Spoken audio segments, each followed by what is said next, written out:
Hi, this is Brian Allgaier from Insomniac Games. I'm the creative director on Ratchet & Clank Into the Nexus.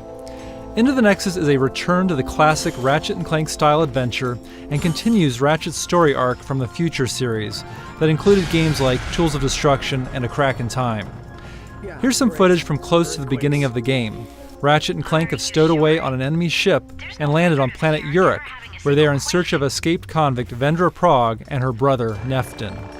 Planet Uruk is considered to be in a haunted sector of the galaxy and was abandoned long ago. It's also the perfect place for Vendra and Neftin's operations. One of the big focuses for Into the Nexus is gravity.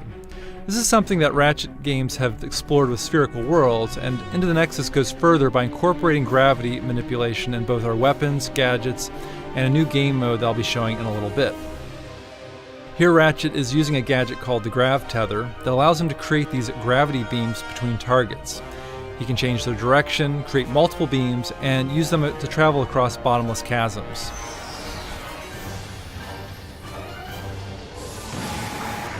Like the earlier Ratchet & Clank games, this level has a hub area with branching paths.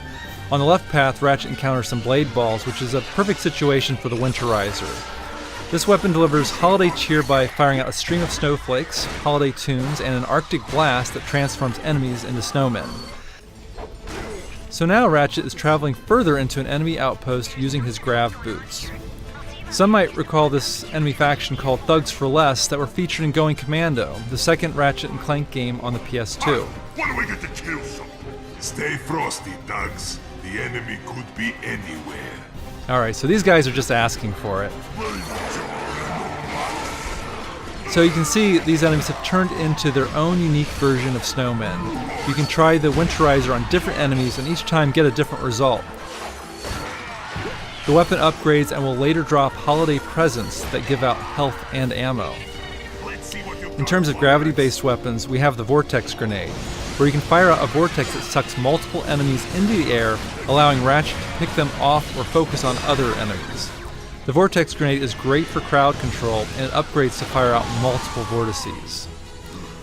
Into the Nexus has a spookier quality than past Ratchet games, and a weapon that shows off that quality is the Nightmare Box. Ratchet can toss this box out and it opens to unleash a hideous creature that scares enemies. You never know what creature will pop out. There are skeletons, horned demons, giant eyeballs, and of course scary clowns. The Nightmare Box is a great distraction weapon and will later upgrade to attack enemies. There's another weapon that seems kind of basic at first, but later upgrades and plays with gravity. The Temporal Repulsor is a great shotgun type weapon that knocks enemies back, but when it upgrades, it knocks them up into the air, putting them in a temporary stasis mode, allowing Ratchet to shoot them again to deliver a 1-2 punch and take them out of the action. As Ratchet takes out more thugs, Vendra becomes wise to him, getting closer to her, and starts a one-on-one dialogue. This kind of villain-hero relationship has been very important in past games like Tools of Destruction and A Crack in Time, where we've had villains who had a connection to Ratchet or his past.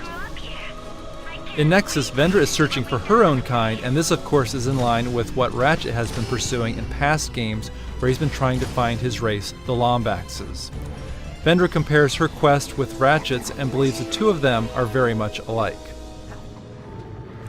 In terms of the haunted spooky theme, the phrase we came up with during the early stages of production were exploring the darkness of space, where you are in these dark areas of the level and don't quite know where you're going.